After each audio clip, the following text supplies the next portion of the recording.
இந்த படம் நல்லா இருக்கு. அட நல்லாதாங்க இருக்கு. நம்ம சின்ன வயசுல WWE பார்த்திருப்போம்.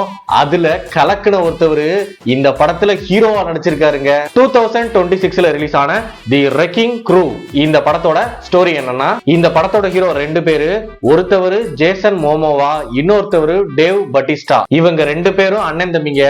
ஆனா இவங்க ஒருத்தரை பார்த்து பேசியே ரொம்ப வருஷம் ஆச்சு. இவங்களுடைய அப்பா வால்டர் ஒரு அண்டர் கவர் டிடெக்டிவா இருக்காரு. இவரை எவனோ ஒருத்தவன் கார் ஏத்தி கொடூரமா கொலை பண்ணிடுறான். சோ இவருடைய இறுதி சடங்குக்கு பட்டிஸ்டாவோட ஒய்ஃப் ஜேசனை இன்வைட் பண்றாங்க. அந்த டயத்துல ஜேசன் ஒரு விஷயத்தை பட்டிஸ்டாட்ட சொல்றாரு. நம்மளுடைய அப்பா சாதாரணமா சாகல, அவருடைய மரணத்துக்கு பின்னாடி மிகப்பெரிய மர்மம் இருக்கு அப்படின்னு சொல்றாரு.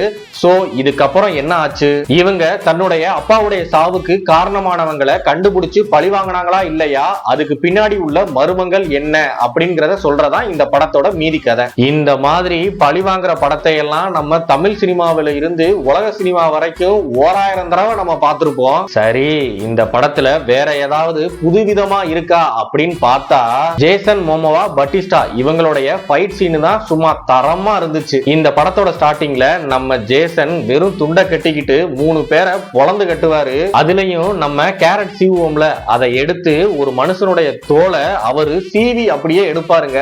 அந்த சீனெல்லாம் சும்மா தெறிக்க விட்டாங்க. இதை விட பிரம்மாண்டமா ஹைவேல ஒரு ஃபைட் சீன் நடக்குங்க. அப்ப காரை சேஸ் பண்ணிட்டு போற மாதிரி ஒரு சீன் வரும். அந்த சீன்ல எதிரிகள் எல்லாரையும் சும்மா துவம்சம் பண்ணிடுவாங்க. அதெல்லாம் சூப்பரா இருந்துச்சு. நீங்க ஒரு தரமான ஆக்ஷன் த்ரில்லர் காமெடி படம் பார்க்கணும் அப்படின்னு ஆசைப்பட்டீங்கன்னா இந்த படம் ஒரு மஸ்ட் வாட்சான மூவிங்க. இந்த படம் அமேசான் பிரைம் தமிழ்லயும் இருக்கு.